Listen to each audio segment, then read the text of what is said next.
আসসালামু আলাইকুম রহমতুল্লাহি ওয়া বারাকাতুহু। সুপ্রিয় দর্শক, আশা করি মহান আল্লাহ রব্বুল আলামিনের অশেষ মেহেরবানি ও দয়ায় আপনারা সকলে ভালো আছেন।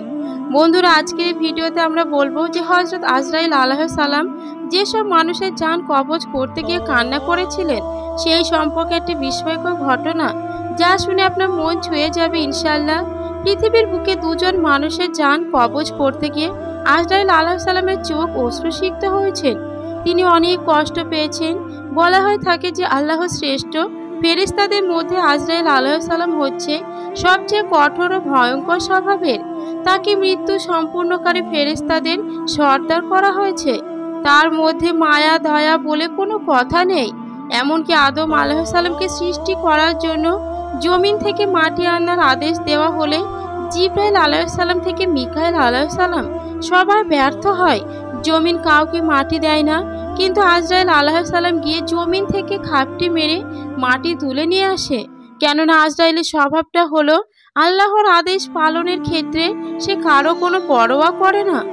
একজন ফেরেশতা যে মৃত্যুর সময় মানুষের সামনে উপস্থিত হয়, অথচ একবার আল্লাহ রব্বুল আলামিন আজরাইল আলাইহিস সালামকে জিজ্ঞাসা করলেন, হে আজরাইল, বলো তো এই মানুষদের রুহু কবজ করার সময় পুরো বিশ্বে কোটি কোটি মানুষের জান কবজ করতে গিয়ে কখনো কি কারো জান কবজ করতে তোমার কোথাও এতটুকু কষ্ট হয়েছে?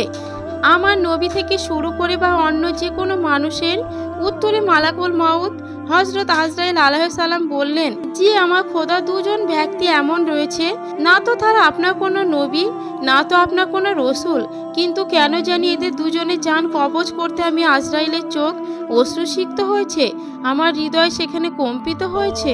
তাদের প্রথম জন হলো একজন নারী, যাকে মাঝ সমুদ্রে একটি ভাসমান কাঠের মধ্যে আমি পেয়েছিলাম, এবং এমন অবস্থায় সে একটি সন্তান প্রসব করেছিল। সন্তানটি কোনোভাবে তার মায়ের আঁচল ধরে রেখেছে। সমুদ্রের এক একটি ঢেউ এসে তাদের আঁচড়ে এপার থেকে ওপার নিয়ে যাচ্ছে, কিন্তু মা তার সন্তানের হাত ছাড়ছে না, শক্ত করে ধরে রেখেছে সদ্য প্রসূত সন্তানকে মাঝ সমুদ্রের মাঝে ভাসমান কাঠের মধ্যে। আর ওই অবস্থায় আপনি আমাকে নির্দেশ দিলেন যেন ওই মায়ের জান আমি কবজ করে নিই।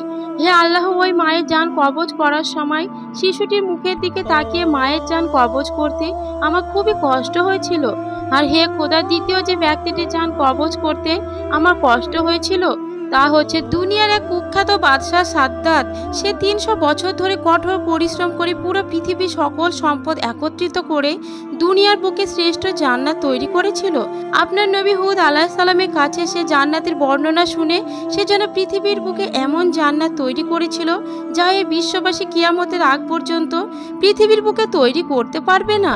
আর সে 300 বছরের কঠোর শ্রম সাধনা শেষে সে যখন জান্নাতে প্রবেশ করতে যাবে, তখন আপনি নির্দেশ দিলেন, এক পা জান্নাতে দেওয়ার পূর্বে তার জান কবজ করে নাও। হে খোদা, আমি জানি না আমি যখন তার কাছে পৌঁছালাম তার আগ পর্যন্ত আমার মধ্যে কোনো কষ্ট বা যাতনা আসেনি, কিন্তু যখনই আমি তার চেহারার দিকে তাকিয়েছিলাম এবং যখন তার রুহটা বের করি, তখন সে জান্নাতের দিকে এক পা অগ্রসর হচ্ছিল, হাতটা সামনের দিকে এগিয়ে প্রবল মায়া আর আকাঙ্ক্ষার সাথে তার তৈরি করা জান্নাতে একটু প্রবেশ করার আকুতি করছিল।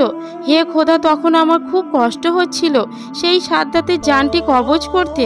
আল্লাহ রাব্বুল আলামিন আজরাইলকে বলেন, হে মালাকুল মাউতের সর্দার আজরাইল, সমুদ্রের মাঝে যে শিশুটির মায়ের জান কবজ করতে তোমাকে পাঠিয়েছিলাম এবং যে শিশুটির কষ্টের কথা ভেবে তার মায়ের জান কবজ করতে তোমার কষ্ট হচ্ছিল, সেই শিশুটি ছিল সাদ্দাত। আমি তাকে মাঝ সমুদ্র থেকে নিয়ে এসে বাদশা বানিয়েছি পুরো পৃথিবীর, কিন্তু পরবর্তীতে সে নাফরমান ও অহংকারী হয়ে যায়। আল্লাহু আকবার।